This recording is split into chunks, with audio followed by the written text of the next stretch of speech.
अस्सलामुअलैकुम। एक और नई खबर के साथ मैं हूं मोहम्मद इश्तियाक कादिर। आप देख रहे हैं मेरा यूट्यूब चैनल जनाब एचडी न्यूज़। आज एक बड़ी अहम खबर से आपको आगाह करता चलो। अफगानिस्तान में कत्ल के मुजरिम को ऑस्ट्रेलिया में 80,000 से ज्यादा लोगों के सामने सजाए मौत दी गई है।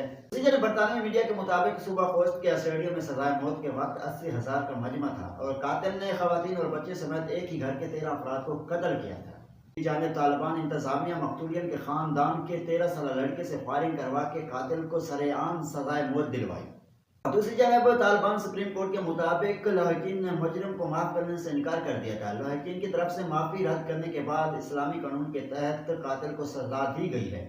अक़वाम मुत्तहिदा ने सरेआम सजाए मौत को गैर इंसानी ज़ुल्माना और आलमी कवानीन के मुनाफिक करार दिया है। रिपोर्ट के मुताबिक 2021 से अब तक अफगानिस्तान में 11 अफराद को सरेआम सजाए मौत दी जा चुकी है। रिपोर्ट के मुताबिक 2021 से अब तक अफगानिस्तान में 11 अफराद को सरेआम सजाए मौत दी जा चुकी है। वाज़ेह है अफगानिस्तान में कत्ल के मुजरिम को स्टेडियम में 80,000 से ज्यादा लोगों के सामने सजाए मौत दी गई है। इस तरह की वीडियो देखने के लिए हमारे यूट्यूब चैनल जनाब एचडी न्यूज़ को सब्सक्राइब करें और बेल आइकन लाजमी करें, क्योंकि हर आने वाली वीडियो आप तक पहुँच सके।